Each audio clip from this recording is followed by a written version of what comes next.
Yeah, it's been. I don't even know how much of this I can actually put out. I gotta really figure out how to, finagle this intro here of us talking about very good people on both sides. The chosen ones. Yeah. Yes. They are the chosen ones. Mm-hmm. They do have lantern flies now. The Jews? That's recent. That's like, yeah. When I'm walking, I'll walk my dog through, suburbia. Yeah. And I'll just see them on the trees now. They're horrifying little bugs. Yeah. When they're beetle form, no one warned me. Yeah. They look like a giant tick. Yeah. They jump. They're jumpers. Yeah, they're disgusting to see. Yeah. And I panicked and I looked them up, and that's how I learned what lantern flies were. They're infesting my neighborhood. It's kind of... It's probably my fault. You think you brought them? I brought them back up. Yeah. You're gentrifying. That's gentrification. I just imagine that, like, if the Jews do have a pest problem, they're like enchanted pests. It's like, oh my God, we got to get these butterflies out of the apartment. So many beautiful monarchs. These gorgeous butterflies. The weird thing is that's Mexico. Mexico has a butterfly problem? That's where they go. Yeah. That's like they migrate to Mexico and they like in massive clouds they go take over Mexico. And I was like really terrified of Mexican cartels, but if they can't handle butterflies, You're okay I think with I'm it? good. We can go on a trip? Yeah, I think I'm good. Okay. Let's go. Okay. Let's go. Awesome. Let's go during butterfly season. Okay. All right. We're going to start this podcast.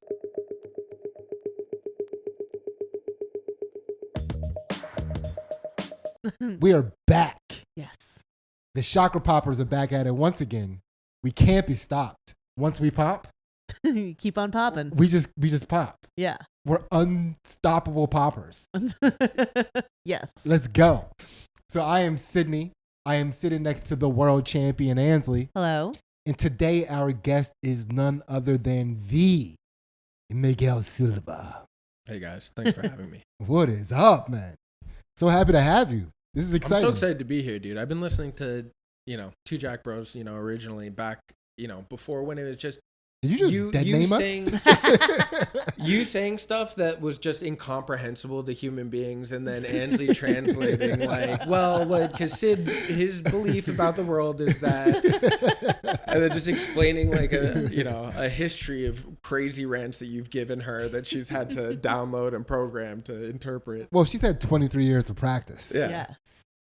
When you live with somebody who is incomprehensible for so long. Yeah. You have to constantly make excuses and apologize for them everywhere you go. Well, but he has a belief that all women are supposed to understand that they, Yeah. I don't even know where you were going with that, but wherever he was going with that, yes.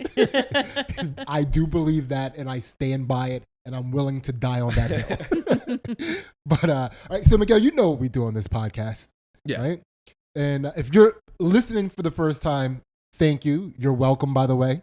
What we do on this podcast is we try to prove that you can have any type of sense of humor and still reach a higher consciousness or enlightenment, or however you like to describe it.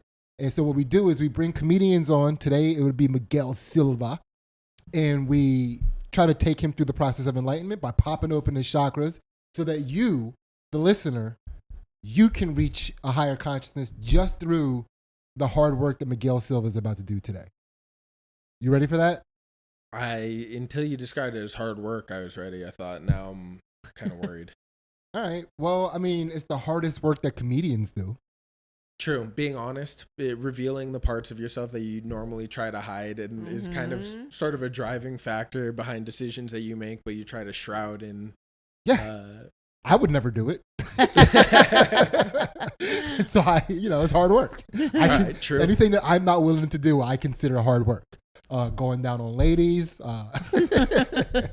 paying child support. All right. So everybody gets the same questions.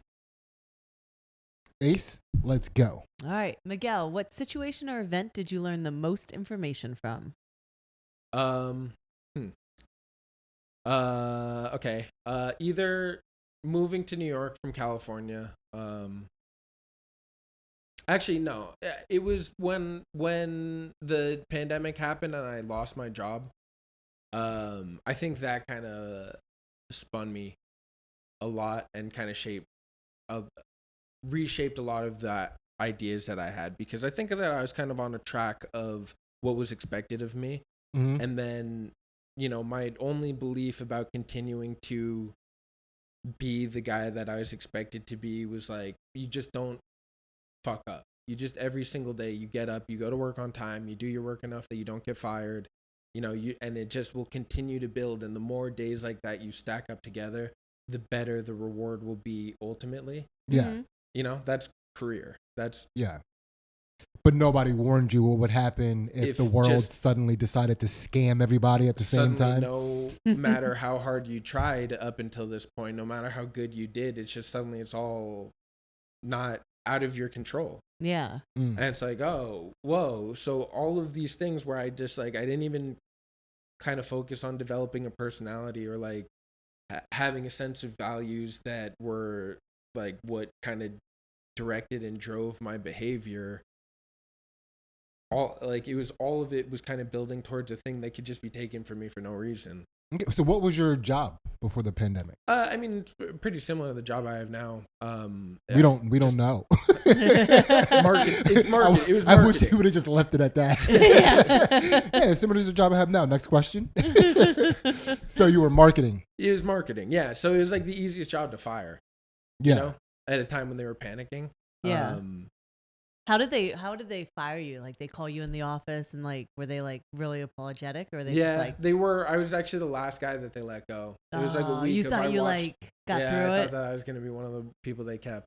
Yeah. And it was like I think I was the last guy to get fired, where they were just like, we tried to keep you. And I was like, I feel like you actually did.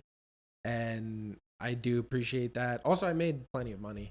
Okay. Off of, you know, the unemployment benefits. Mm. I wasn't making as much money as I was in total, technically, but I also wasn't contributing to 401k. I wasn't paying for health insurance, so I was accruing more money in my bank account. Yeah. Also, you know, I wasn't going anywhere. I wasn't spending gas money. Are you just saying that because you're trying to prove that you were following the government's orders and staying in during the pandemic? Yeah, I earned my money according to the laws of unemployment. And by the way, most of that money is something that you've already paid into the government, so you deserve to get it back. Anyway. No, but like it shook like kind of a lot of my ideas about, you know, what I was trying to accomplish and what the purpose of accomplishing that would be. And it sort of rearranged a lot of priorities in my life to focus on more kind of being able to create my own thing than being reliant on a system of something that if I give into without fucking up long enough, it'll continue to give back to me. All right. So just what were you trying to be? Just so we have an understanding of that. I was trying to be a guy that made like 100,000 by the time I was 30, and like eventually got to be like a CMO or something. You know, you were on grind time. Yeah, I was fully like I was listening. I was unironically listening to Gary Vaynerchuk podcast to like gain insights about how to accomplish. You're trying to be a mogul. You're a young mogul. Yeah, I wanted to be like an entrepreneur. I wanted to be at least like what do they call them? Like a consultant. You know? So now how do you approach your job differently? Well, I have a good job right now. And I have been working hard at it, but I do You better stop. You Haven't better you stop learned working hard, anything? dude. Wasn't that the mistake you made last time? No, it's not even about not working hard. It's more just like I don't look at it as this is the point of everything that I'm doing anymore. Now it is, I have to do this all day long, but so that I can continue to do, I guess, this. Okay. Did it almost take a weight off? Because like I feel like sometimes when you're like growing up on that path, it's like a really big fear. Like, what if I got fired? Oh my God! Like, would I survive? And was it like when it happened, where you kind of like, okay, well that happened and I survived and I figured it out? I don't know. I think more that before I was like, you only get fired if you're a loser or an idiot, and then suddenly it was like, oh, yeah, it doesn't matter. You know, I became maybe a little bit less of a Republican. Yeah. But you don't think you were sitting just on the cusp of a loser and an idiot? No, like you were like the last guy. You were like, he's kind of on the border. I mean, maybe depending on which way the wind blows, we can keep him or not keep him. But you were like, no, I wasn't an idiot. I wasn't a loser.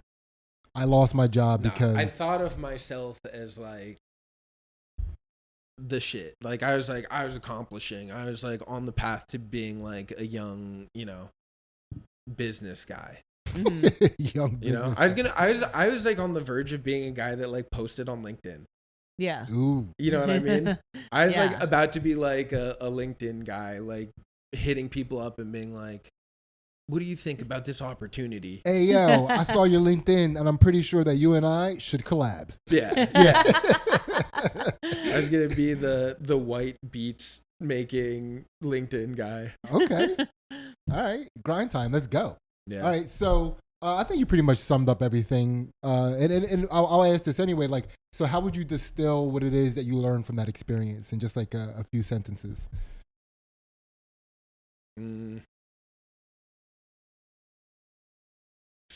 I learned that I needed to figure out what I wanted to be more than what was expected of me. All right. That makes sense. Yeah. That's pretty clear. Lesson. Yeah. Mm-hmm. That's definitely something you got to learn. Yes. Eventually. Yeah. Yeah. Takes some people a long time, longer than others. Yeah. Which is not a problem. No. Everybody goes at their own pace. Yeah. I feel like you were looking at me when you said that. I wasn't Yeah, judging. you're like nudging me under the table. Some people take longer than others. It's like, all right, damn it, Ansley. All right. So thank you for sharing that, of course. Now we're going to pop open these chakras from the bottom up. And I'm pretty sure you're aware that the bottom chakra, the root chakra, is located in and around the butthole. That's why he came. Yeah. Yeah. Was that a Freudian slip? Like, you mean that's why he Yeah, came to the show? Yes, I did. Or that's why he ejaculated on the way here? Like, what are you talking about? I meant arrived in this location. No, Okay. I'm saving that for the trip home. All right. Well, After we I get also my do butthole have popped. a Patreon. It'll After be I get better. my dark butthole popped. Yes, Yeah. The chakras will be flowing. It'll be nice. For sure. So, Ace, let's go. So, Miguel, how did you learn to overcome fear? Probably rugby was a big part of it. Because you were like, oh, if people see me doing a gay sport, then I can develop self-esteem because I'll stick with it, even though everybody knows that it's kind of gay. Like, is that why? That was actually exactly. I was so scared that everyone was gonna find out I was gay. It was more because like I was afraid I was a pussy before. I grew up pretty short. I had like a late growth spurt, and I was gonna be a short guy. I thought, and people treated me like I was short. And then once I got tall, I still kind of had a complex of like people kind of. When did you get tall? Junior year of high school. Okay. And then I had what I refer to as like second puberty, like kind of midway through college, where I got chest hair and a jawline, which I didn't have. Like I was just in general for sure a late bloomer. Yeah. But I kind of had it in my head that I was a bitch, I think. Okay. Like I was going to run into a situation where I needed to be tough and I had failed to be. Mm-hmm. And I think that doing a sport where you kind of run head into danger helped me to go, you just have to face it. You just have to, anything that you're scared of, you just do it. If you're scared of it, you do it. When did you start rugby? In college, during second puberty. Okay. Yeah. So like how many years ago was that to now? That would have been like 2013 maybe. 2013? So 10 years ago. So you've been a decade out of bitchness? I'm getting into being, tough. Yeah? I'm working on it still, it's Like what do you plan on doing with your toughness? I don't know. Just in case there's like a war or something. What? You know what I mean? You're putting yourself in the running for war? Well, you have to be ready, dude. That's what I'm saying. I'm like, just in case there's like a scenario that you need to not be a pussy. I don't want to be a guy that like something cataclysmic happens and I fold. Okay. You know, he that's is what I looking- was afraid of, that I was going to be a guy that would like mentally collapse when I got faced with like genuine trauma. I gotta see what rugby's about. you think That's you might join? an intense jump from like, I think I'm gonna be a bitch to let's do war. Yeah, that's true. That's true. I'm ready. Well, no, but like, what are you afraid of? You just have to go at it. Is what But you did wait for your second puberty to go at it. You were like, no, not until like I got a jawline. I'm not gonna. Right. Once this. I realized that maybe I am a man, I was like, oh well, I should act like it. Yeah, you don't want to be the one guy in a rugby scrum without chest hair. Yeah, that's or a true. jawline. Are you kidding me? I haven't overcome fear. Yeah. But if I have to give an answer, it would be the only way that I've learned how to is by like doing the thing that you're scared of. Yeah. Yeah. Like I wouldn't have been able to start open mics. Obviously, I like, that's something that I wanted to do since I was like 12 or whatever. And it was the thing that all my friends all the time are like, oh, it's so cool you're doing that. I've always wanted to like someday do an open mic. And it's like getting over that idea that it's scary is the first step to realizing that it sucks dick and you have to do it all the time and it's full of the most annoying weird people that you've ever met in your life. Did you just nudge me again?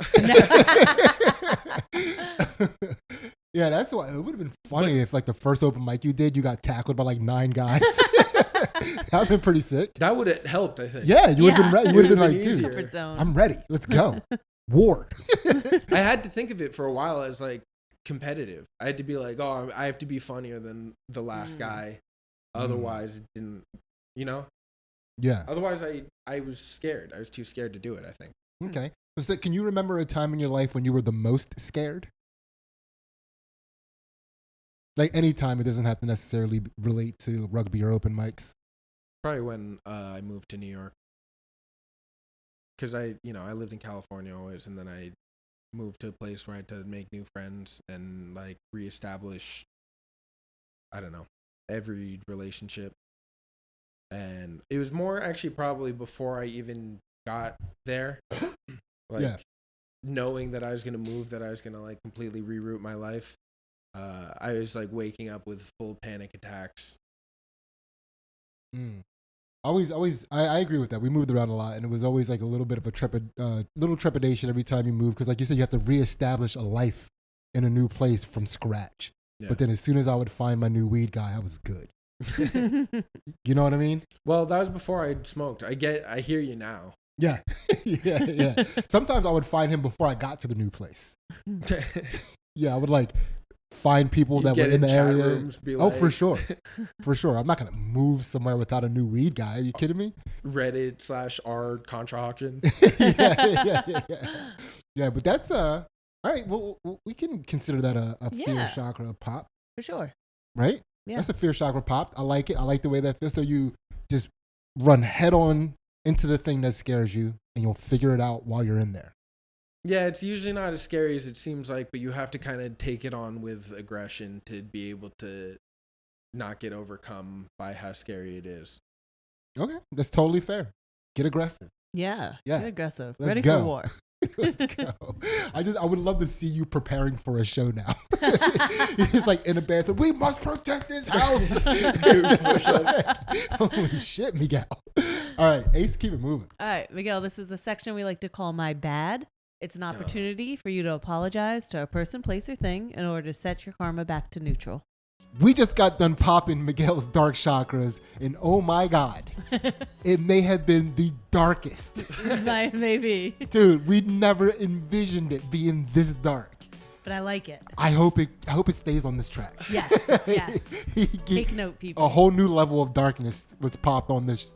Well, you'll see. For $1, you can get all of our exclusive content on our Patreon, which not only includes the counter to the podcast you're watching right now, which we call Chakra Poppers After Dark, but we also do some fight commentary and analysis on Ansley's Jiu Jitsu matches. Also, be sure to check out Miguel's show, Dork Court, where they stream comedians and you get to make fun of them as they're doing comedy. It's a fun show. And but just go to @LikeKool-Aid on Twitch and Instagram, and what else? On YouTube. Anything. It's Like Kool-Aid on anything. It's going to be, the show is on YouTube and Twitch first Sunday of every month for now. I'll try to do more, but first Sunday of every month for now, 8 p.m. Eastern. All right. Definitely get on that stuff. And for now, we're going to get back to this episode, and we're going to find out who or what Miguel has to apologize to. This is the one I didn't want to do. No? Because I know these You questions. gotta run head on into this one, Miguel. I know. It would definitely be my youngest sister. Somewhere she's like, mm-hmm. I was kind of mean as shit to her always because I didn't like her. And it took me a long time, and mostly starting to do drugs, where I was able to kind of view myself from the third person and forgive myself for certain things that I didn't like about myself. Mm-hmm. That I realized that she was reflecting a lot of the things I didn't like about myself. And that's what I didn't like about her. And I've never been able to communicate that to her, and I still wouldn't be able to say it to her face. Well, so how big of an age difference do you guys have? I didn't mean to make you do math. I apologize. Yeah. I should have just asked you how old you were. 5 or 6 years. Okay, that's like a generation. Yeah, it's a new generation. When you're young, that's a big deal. That is a huge deal. So, what are some of the things in her that you would see that you didn't like in you that you were being a bitch about? Well, she was the bitch, Sidney. No, she wasn't. He's apologizing right now, Ansley. Okay. He was the bitch. Okay. I would see her emulate things that she had seen on TV into like her personality. Yeah. And I do that. Or like if I'm reading a book, I'll start to act like a character that I like. Yeah. You know? And I'll say stuff like them, and I'm so embarrassed by it every time I catch myself doing it, but I'll do it every time. You should have saw the way he was acting after you read Of Mice and Men. Yeah, right. He's running around petting rabbits to death. So what was she emulating that you were like, ugh? Well, she watched a lot of Disney Channel, which I already didn't like. So it was like kind of a combination of an influence of stuff that I didn't like from outside with the stuff that I recognized about myself that I didn't like. So it was like... So she was using like way too advanced of a vocabulary for her age. I feel like that's what Disney shows are all about. Like making kids seem like they're young adults and they like talk all sassy. Like, was she being sassy? Oh, for sure she was being sassy. It was just like kind of mannerisms and stuff, you know? That it's just like, you saw that on TV. That's the only reason you're doing that. As a little sister, I'm like sitting here like, you're not allowed to say you didn't like your little sister. But you totally are. But I'm like, I've never thought about it that way. I've just been like, older brothers are just jerks sometimes. Yeah, I'm sure your older brother thought of it that way before. I don't think that's... maybe. You're blowing my mind right now.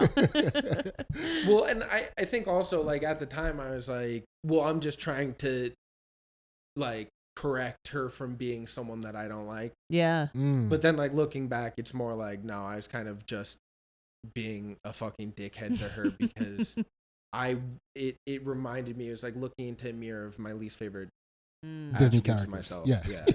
So when you would come in and you would see her watching the Disney Channel and developing a personality around it, was there another channel that you preferred for her to watch, or were there other? Put Nickelodeon on. Do you know what I mean? Yeah. What did you? Yeah, you watch iCarly and not fucking Hannah Montana. Yeah. Right, because you were doing the same thing with emulating like books in other media. Yeah. So clearly you thought you were emulating the right like media. Cooler stuff. Yeah. That she was like, she so was what, like reading Ray Bradbury books, then she could, Then she could what? That's what then she's allowed to be a fake pretend person that she's, Okay. All right. So, and before we move on, it's like what media or what show, what movie did you emulate the most? Like, where do you feel like you were drawing the most of your personality from? Well, no, that's the problem is more that I couldn't get like a consistent guy to be. It was really just whatever I was watching recently was the new character that I was in my head. Okay. Yeah. Did you ever go through a Bruce Willis phase? I don't know why I asked that. Nah, for sure I went through like a Russell Crowe phase. Ooh. When I first saw Gladiator, I was like, that's the best guy to be. And then I watched like, Master and Commander, Beautiful Mind, like I just all of them. I was like a schizophrenic, like 1300s. Yeah. Did you ever throw your cell phone at like the help? He did that, right? I think so. Yeah. Man, okay. So Russell Crowe. I like that. Yeah, that's a cool guy to be. That's a cool guy. Russell Crowe from The Gladiator is a cool guy to be. You want to know why? Because he didn't have a wife and kids. Remember, they were murdered so he could go do cool shit? Right. He was just a lowly farmer when he had a wife and kids. And then once they were taken, he became had an estate. You know? Oh, he had farmland. You know, right? All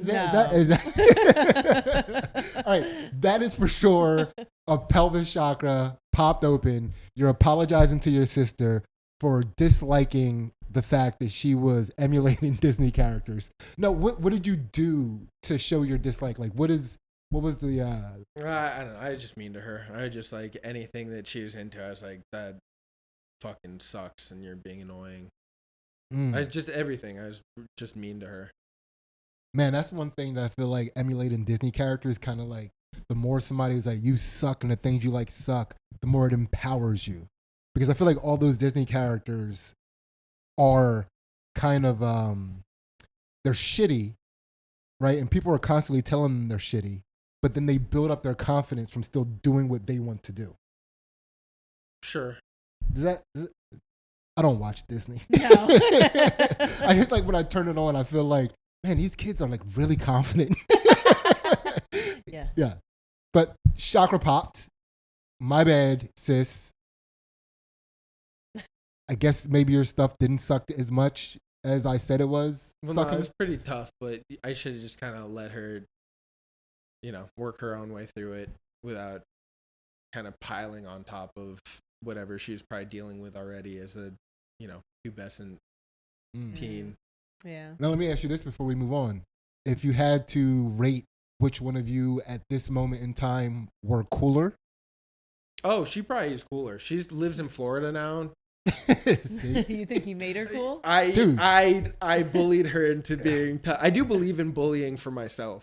Okay. I definitely got bullied into being cooler. Yeah. But I went, when I was short, I went through tough times of hard, language. Mm-hmm. Yeah, like people called you short. Well, people called me a lot of words I'm not supposed to say. Yeah, people were like, "Hey, could you grab me?" You probably couldn't reach it. It's like stuff like that. That hurts. Just picking me up. Yeah, but she also did move to like the hub of Disney. She did. She's probably like super powered down. Yeah. You can't tell her nothing in Florida. But yeah, chakra popped. Ace, move us on. All right, we are to the gut chakra. So Miguel, how do you move past disappointment in yourself or in loved ones? I don't know. I don't really deal with it. I just try to pretend that it doesn't exist. I don't have a healthy way of coping with disappointment. I make up a character that I'd read in a book or saw in a movie that is like cool, and I go, how would they deal with it? Maybe I should just become Batman or, Yeah. No, not Batman. He doesn't deal with disappointment well at all. He's probably the worst person to emulate as far as dealing with disappointment. He holds on to shit forever. He does have a lot of grudges. Yeah, but okay, Batman. You're gonna emulate Batman. Russell Crowe, Batman. All right, I think I got an idea of your personality. Now, can you think of a time when maybe you did sports or any type of performance art where you had a disappointment that kind of still lingers in your mind? Like you might think about it from time to time? No. Yeah, I guess during rugby, there's one time that we went to like a bowl game and I didn't get put on the roster that I think shaped a lot of the next couple years for me. That's when I started going to the gym. Like there's a stretch of years where I was going to the gym twice a day, 3 times a day. I was like really going nuts, and it was the only thing that I cared about. And Did you find out which skills? I'm assuming you were lacking in something, which is why they didn't put you on the team. The coach I think thought I was a pussy and I wasn't going to make a tackle in a big game that mattered. And so he picked the guys that weren't necessarily very skilled at the game, but would make a tackle. Okay. Why did he think that? I wasn't very good at tackling. I never before rugby. I never played a sport where you tackled. Like I played water polo in high school. I rode for a little bit in college. I've heard water polo is a like rough sport to play. Yeah. Well, that was one when I was goalie. You know, I had to block with my head sometimes, and you have to learn how to not turn your face away from. Yeah. I had to get at it. So, you know, there's been sports in general maybe was the answer to that other question, but. Okay. So how were you at not turning away from a tackle? And initially when you were trying to make tackles, was there a sound you made? Because I would imagine for me trying to make an unpad, there's no pads in rugby.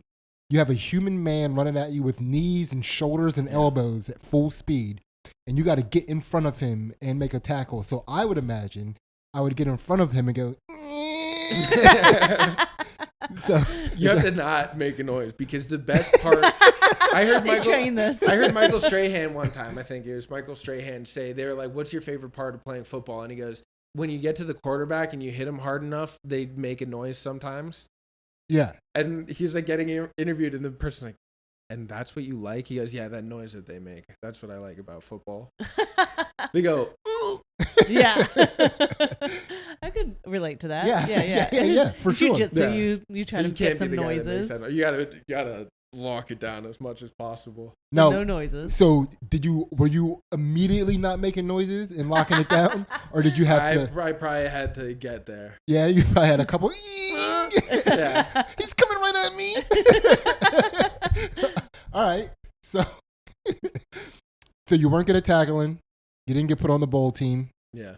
And then you two-a-days for years. I went nuts. I was practicing. I took like a tackle pad home. I would just like go to the like local field where I would do sprints, and then I would practice tackling. Okay. Did your team ever make it to a bowl team again? I went to, when I was on the next team I was on, we went to national championship and lost, but you know. But you were on the team. Yeah, I was a starter. Hell yeah. Nice. Yeah, that's a comeback story. That is I love that. Yeah, it was a nice little underdog story with a little. Yeah. So I guess with disappointment, I go at it also. Yeah. Hell yeah. That makes sense. Maybe. Yeah. And that is a chakra popped. All right, gut chakra pop. Ace, keep it moving. All right, we are to the heart chakra. So Miguel, what have you learned from grief? I mean, everything, right? Or nothing, because I haven't. Because if you know grief, you usually think about like death, right? Mm-hmm. And I haven't had like any key deaths. I did. My grandfather died, and I didn't really have a relationship with him. Mm-hmm. But I cried a lot when that happened. Mm-hmm. And so maybe that was like a time where I learned that, you know, even if you don't like your family, you do love them. That's what you learned from grief. That's what I've learned from grief, is even if you don't like your family, you love them. And sometimes when you like people a lot, you don't love them.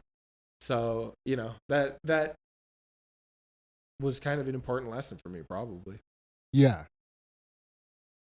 Wow. Yeah, I don't even, Ace, do you have any follow-ups for that? I don't think so. But it's kind of mind-blowing at the same time, right? Yeah. It's like, huh?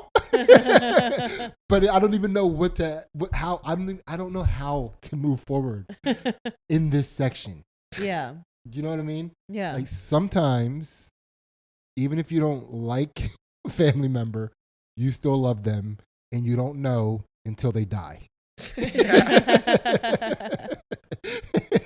It's like, oh shit, I could have liked them. Well, not even necessarily. He was kind of a dickhead. You know, I don't necessarily like him as a person.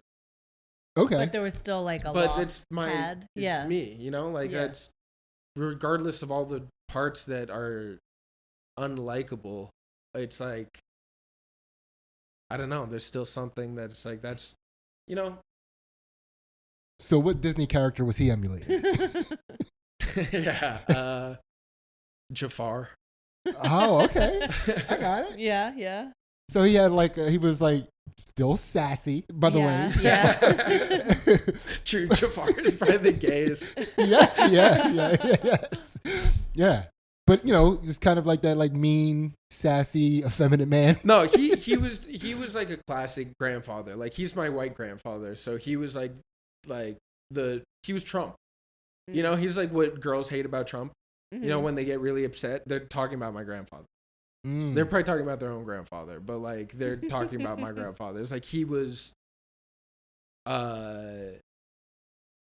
just old school kind of dickhead patriarch figure. Okay. He's like a very Succession grandfather. Where Yeah. he was just only mean. The only lesson that he had to give was you're not good enough. Mm-hmm. And then, that was kind of our only interactions ever. Mm-hmm. Yeah. And then still somehow when he died, it broke my heart. You know? Now was this your mom's dad or your dad's Yeah, dad? it's my mom's your mom's dad. Okay. Mom dads can be pretty hard. Mm-hmm. I feel like dads are pretty. It's like the same dad. But you know what I mean? Like dads can suck. Mm-hmm. And dads of dads can suck even more. Mm-hmm. But it seems like sometimes the dad is better with the grandson than he was with his own kid, because he softens a little bit so he can give better lessons. And I feel like mom dads get harder as time goes on. Yeah, maybe. Man, do you know if your grandpa was cool back in the day? I don't know. He was also a war veteran. Mm-hmm. He might have just been a classic dude, Yeah. where he was kind of always a hard ass. But you were trying to be a classic dude at one point. Yeah. For your era. True. So maybe once again you saw something in him that you didn't like in yourself. Yeah, absolutely. I think in general that that was that's what I've learned from grief is the things. Because when you don't like your family, it is almost always you don't like those parts of yourself. Mm-hmm. Because you kind of all are the same guy. When when you see another family talk about each other and they're my sister's such a bitch. It's guess what? Yeah. So are you. You're kind of the biggest cunt I know. But your sister probably is also miserable that treated you and turned you into that. Yeah. That's fair. Yeah. But we kind of passed down being mean. You got some mean muggers? You come from a generation of mean muggers? Yeah. Okay. Yeah. I don't think I would have guessed that. You don't seem like you come from meanness. You don't strike me as somebody that had to get past meanness yourself, although your sister might agree with you there. Yeah, but I'm pretty mean. Okay. Yeah. I can't argue with that. If somebody says I'm pretty mean, you have to believe pretty them. much pretty much every girl that's broken up with me has told me you're really mean. And you kind of don't ever say nice stuff. You only say mean stuff. Huh. So I take that as you saying true things and disagreeing with their shitty ideas. Preach, brother. Oh, jeez. Because remember that thing you said I said about women earlier? I'm willing to die on that hill. Okay, I'm just kidding. But that's cool. What you learn from grief is that sometimes you don't like somebody, but you still love them. Yeah.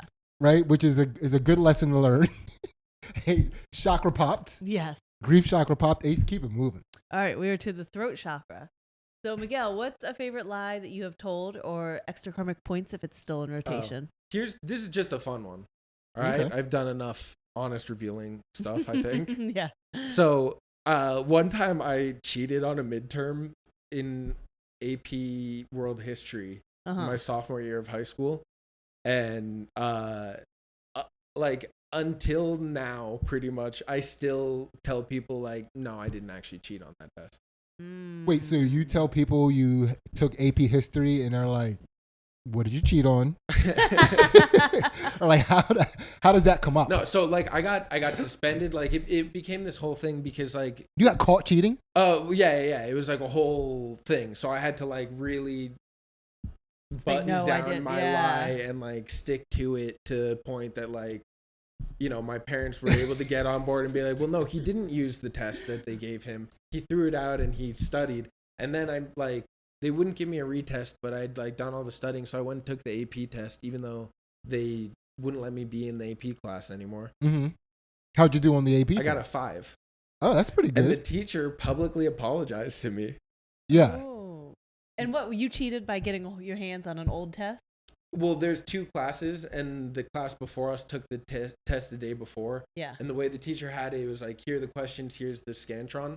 Put them both in a pile at the front of the class. And then, like, one guy, the thing is, he got caught because he didn't just slide his. We were actually doing it all year long. We were doing it for every test. We took like weekly tests. So it's like if you were the class before, you'd keep your test, you'd give it to the other guys. They would study it together. They'd do better on the test. Yeah. He saw it as an opportunity to make money, sold it to a couple of people. He just gave me one because I had given him them before in the past. But he went up to the pile and he took like 6 more. And so the teacher collected them and was like, I'm missing 10 tests. Yeah. He didn't notice it in that class. He noticed it right before our test. Yeah. So he was like watching all of us. And then like I had a good score and he was like, something's going on here. And then eventually one of the kids ratted us out. And then, you know, it became, I got suspended. I had to go to summer school. I got failed for the class. While I'm in summer school, I get the results back. I got a 5, which is, you know, the best score you could get. Yeah. And like everyone, I like showed everyone, I was like, see, I didn't cheat. I knew what I was doing. Yeah. Yeah. Until recently. And got apologies. Yeah, I got And apologies. You're like, yeah, you People should apologized apologize to me and I was like, well, no, yeah, that's right. I was honest. Yeah. Well, I still feel like I'm still going to say this, even though you got your public apology, I'm still going to say I think this is the first lie that we were told that nobody believed. Do you know what I mean? Like my mom believed it. So I got away. Like I didn't really get in trouble for getting suspended. Yeah. I had to go to summer school. So that what would your mom enough. have you ever told your mom? What would she That I think by now she's probably sorted it out and just gone whatever. Yeah. Your sister's going to clip this part and send it to your mom. Yeah. That'll be a very nefarious Disney character thing to do. Yeah. And then it doesn't work because like the mom sees him. She's like, oh my God, he's so honest. And she's like, no. And then the camera zooms in on her screaming. Yeah. You know, Disney stuff. No, there's one time a couple years later that my uncle was like calling me out for it. And he's like, we know you cheated. And I was like, no, I got a 5 on the AP test. He goes, yeah, you studied to prove that you didn't cheat because you cheated.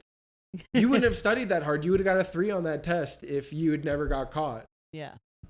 Uncles get it. Yeah. Uncles get it. Shut your mouth, you dumbass. Yeah. Stop telling the truth, loser. But yeah, that's for sure a dark threat. I'm not dark. We're still on the regular episode. That is it was pretty dark. But the thing is, I still tell people when I tell people that story, I still tell them that I didn't cheat on the test. Is the thing. Yeah. And so I had to like put it so much in my head that it is the narrative that I've stuck to until like. Yeah, because like you realize that the narrative that he has is that he was so smart at history that they couldn't believe he wasn't cheating. Right. Like that's how well he knows history. Yeah. Like advanced placement history, just too good. Too good. Too good. Well, that is. I went to do history in college just because I was like, well, all you have to do is just read the book right before the test. It's like a story. Yeah. You know? It's really easy to remember. The other kids that were in this test taking ring, did they all go down during this time too? Or was just you that got like... Well, no, yeah. A bunch of people got suspended. Yeah. It was a big deal. They got a tip that we had been doing it all year, but they were like, we don't think that we would have found out by now if you guys were doing it all year. And I was like, yeah, good point. Yeah. Yeah, it was like, Miguel, we know you cheated. You got the same exact score as the rest of these people with the same exact thing wrong. Yeah. It's like, what? That's how we got caught caught, cheating. We got caught cheating on CAD in college. Like where you have to like make schematics and shit. Yeah. A person in my group got somebody else's who was done, didn't tell the rest of us in the group that he had cheated, and he got us all in trouble. Yeah. And I was just like, I don't. It's like the reason why I got out of it is because they believed me very immediately when I said, I don't know this stuff well enough to cheat. Yeah. And they were like, yeah, you don't. So, but you're failing. Yeah. Good point. You failed. Yeah. Change majors now. So, but that is definitely a dark. Damn, I keep saying that. That is a throat chakra popped wide open. Ace, keep it moving. All right, we are to the third eye, so we're out of the physical into the metaphysical. So Miguel, what's something that you've always thought of as separate, but as you've gotten older, you've learned it's really the same? This is one that I never was able to think, like, because I would listen to this and I'd go, oh, what would I say? Yeah. All right, say it again. What is something that you've always thought of as separate, but as you've gotten older, you've learned it's really the same? I hate that. But I'm not gonna sit here. Just people. Especially the more acid I do, I've really like come to the conclusion that we are a single being that's been iterated into, infinite, interpretations of perspective. He's like, I hate this answer. People, I realize that we are all just one. It's like, dude, I feel like we're in your way right now. So when did you come to this conclusion? That and can you just say it one more time, maybe differently? I'm just curious to hear you talk it out again. It's just every time I trip, I kind of think about it. But my feeling is that the purpose of existence is perspective. Okay. Because without being able to observe reality, it essentially doesn't exist. And if you were able to observe everything at once, it wouldn't matter. And so the individual perspective is like necessary to be able to impose purpose on existence. And so we are God or whatever, like we're all just an iteration of a single entity that the purpose of is to kind of go out and get like an interpretation of existence to bring back to whatever the collective unconscious is. So that's why you do blackface. To get a sense of the other perspective. I get it now. Yes, I get it now. When I first met him, he was in black. I'm just kidding. But I mean, what do you do with that information? Like, how do you experience? How does that affect your experience with people or your experience with life? Like that perspective. It doesn't really. It's the same way that like I start to think about like how important the Earth is, because it's like we are only able to exist here. It makes me sad about the idea of like trying to be an interplanetary species and like living on a different planet where we have to like try to terraform it. But then when I'm not tripping, I don't care about yeah, because imagine like the Earth is the Garden of Eden and then like we're all living on other planets where we're pretending it's Earth by creating like these ecosystems that kind of mirror what we remember the Earth was like because we destroyed it. It makes me very sad to think of like us by necessity living on Mars and like trying to recreate what it was like to be on Earth. I love that you stumped him. I'm just like, man, he really doesn't like moving. Good Lord. I mean, that's all right. All right. And remember, folks, he was tripping when he came up with this. Yeah. All of those are thoughts I've had on acid. But that's the problem. Is like when I come back, I don't care anymore. It's like good lesson learned.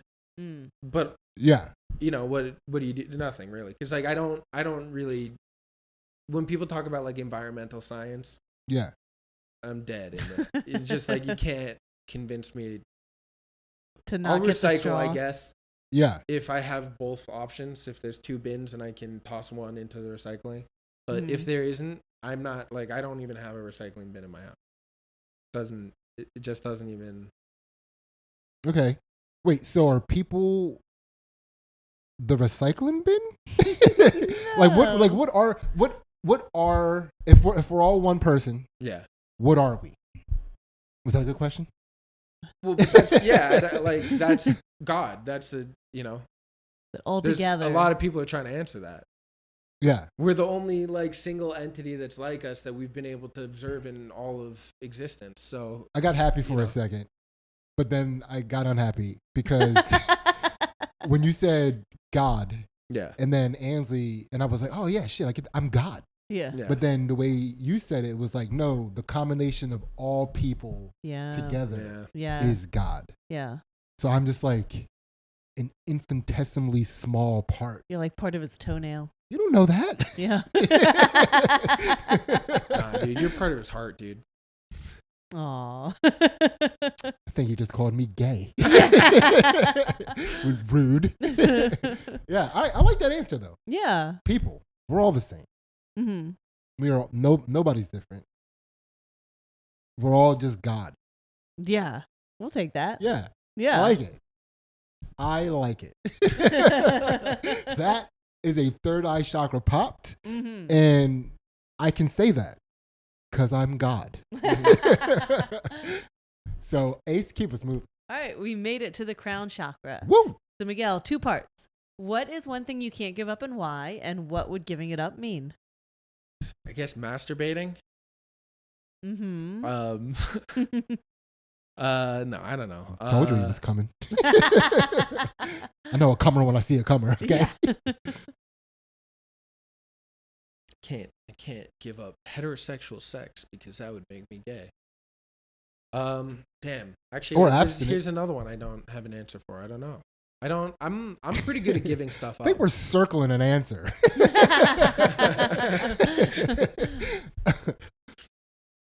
Yeah, I couldn't. I mean, obviously I couldn't stop coming if I wanted to, dude. It would just happen on its own. No, I'm trying to think of like an actual answer, but I don't know. I wouldn't like to give up smoking or drinking. I wouldn't, whatever vices I have, I wouldn't like to give up working out or like, Okay. But everything, there's nothing that I do that I think that I couldn't stop doing. Yeah. Like video games, I do a lot, and it's probably not a great habit, but like there's been times in my life that I've just kind of cut video games out. Okay.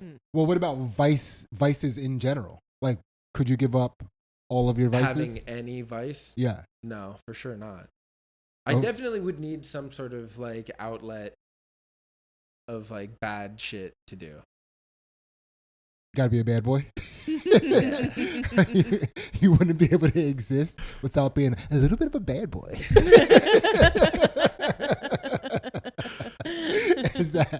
So you need an edge, is what you're saying. You gotta have some edge. Well, yeah, I think so. I don't know. I probably could. No, because I would still like have like some sweets or something. I couldn't be an absolute perfect person. That's nuts. You think a viceless person is a perfect person? I guess, yeah. Would you hang out with a viceless person? No, absolutely not. This is undesirable to be perfect. Okay. I think even in the subtext, Jesus was like fucking those whores. I mean, even if he wasn't, like, he was washing their feet. Yeah, they were washing his feet. It's all very sensual. Yeah, if you found out that your homeboy was washing hooker feet on a pretty regular basis, part of you would be like, ew. And everyone else was like trying to leave the room or like get her to stop, and he's like, "Nah, it's cool, guys. You can watch." Yeah, I don't think that's Look what she's doing. That's not perfect behavior. That's his vice. Yeah, that was like before hand washing was popular too. Yeah, it is. They didn't wash anything. Yeah, I think that was like the vice. Like, washing hooker feet. It's like He was also a big drinker, you know? Yeah, always having wine. mhm. Yeah. Couldn't let the party stop. Yeah. Yeah. So Jesus wasn't perfect. He was a hooker foot washing alcoholic, dude. yeah. He's pretty much homeless. He was a vagrant. Yeah. Yeah. And a social nuisance. Well, it depends on what perspective Well, you were he's been looking living at. by the Jews. Oh, that's fair. Right? That's totally fair. Pick some things up. Yeah. You see, he was very destructive to the community. Just riding around on his hover sandals, just like. All right, Miguel. Oh wait, no. Temples. So what would give? Okay, we already talked about that. Would mean he would be a perfect person, right? And nobody wants to hang out with a perfect Yeah, person. and that's undesirable to be perfect. Yeah, All right. Yeah. yeah, like Jesus. Yeah. Undesirable, like Jesus. But he's not perfect. Yeah, we proved that. Yeah. Yeah. Yeah. So we did it again, Yes. Miguel. That was it, man. How do you feel? Strong. Oh yeah, Nice. that's good.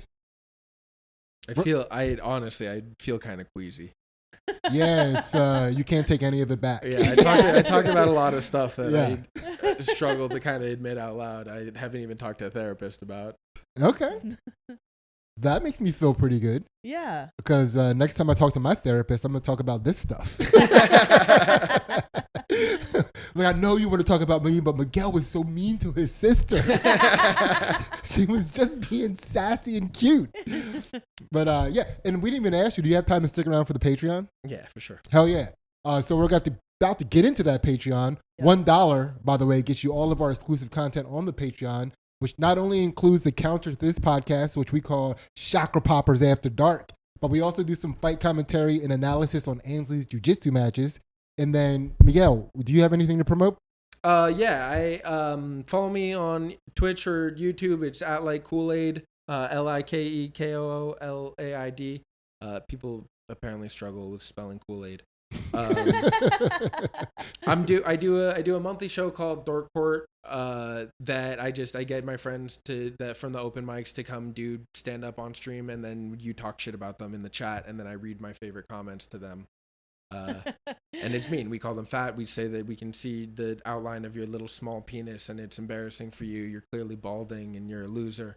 It's so much fun. It's a great time. Yeah. Nice. So if you want to talk about tiny penises with your friends, Which obviously you do. Everybody does. It's a lot of fun to do. It is, especially when you can like discern that maybe it's tinier than yours. Yeah, let's go. That tiny penis is disgusting. Yeah, that's the line. That's actually right under being too small. Yeah. So we're gonna hop into the Patreon now. So follow us over there, and if not, thank you for watching anyway. We still love you, and we are out. Yeah.